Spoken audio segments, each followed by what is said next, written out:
esaako buli muluka gyezirikaawo kubanga tajja kulonkinga nga mwe temwina ba parish chief. Bw'anaalonkinga ne bagamba bakasuke ssente nga ziragawa. Olunaku lwegulo Ssabaminisita Robinah Nabbanja ne baminisita abalala lwebakomekeleza enteekateeka z'okusisinkana abakulembeze b'emiruka n'abakulembeze ba disitulikiti okuli eya Busia, Tororo, Palisa, Butebo n'Ekibuku okubateekateeka ku nkola ya Parish Model egenda okutongozebwa wiiki ejja. Okugenda kwaffe eyo kwatuyambye okulaba owali ebisoomooza era twamaze dde okulagira kati nga disitulikiti y'e Busia ba parish chiefs abamu tebanaba kuba mu parishes. Twalagidde kaawo ne LC5 ne council bangu okulaba ng'abo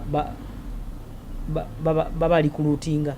Nabbanja ategeezezza ng'okuwandiika amaka agagenda okuganyulwa mu nkola eno bwe kuli okw'obwerere.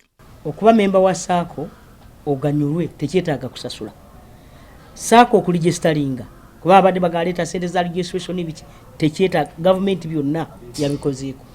Ono ayogedde ne ku kyenjawulo ekiri mu nteekateeka eno. Era pulezidenti ekintu kino akikaatirizza nnyo household income. Oba oli awo tulowooza nti omuntu wabanga aggyeeyo ssente nga ye avunaanyizibwa nga ye. Nabbanja yategeezezza abatuuze nga ku mulundi guno bwe bajja okwegulira ensigo. N'ogamba nze njagala kulima mwanyi. Bakulagirira ti emwanyi ennungi aziina ali wali ziri wawamujwa. N'okwata ssente zo n'ogenda ne weeramuliza bbeeyi wekka n'ozigula ewabamujwa n'ojja n'ozisimba. Wabula ono era akinnogaanyizza ng'ensimbi zino bwe zirina okuddizibwayo.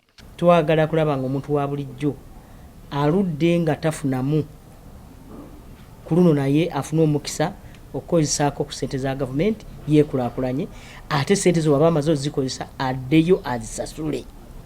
Bo abatuuze be twayogeddeko nabo batutegeezezza ng'ensimbi zino bwe zijja okubayambako okwebbulula mu bwavu. Mu wange bigenda kuyamba obulamu wange, amaka gange gayamba, abaana okusomesa gayamba, ofune ekizibu ng'olina embuzi zo gikuyamba, onoogenda n'ofunamu entaka n'olimamu gikuyamba n'ofuna ebyakulya.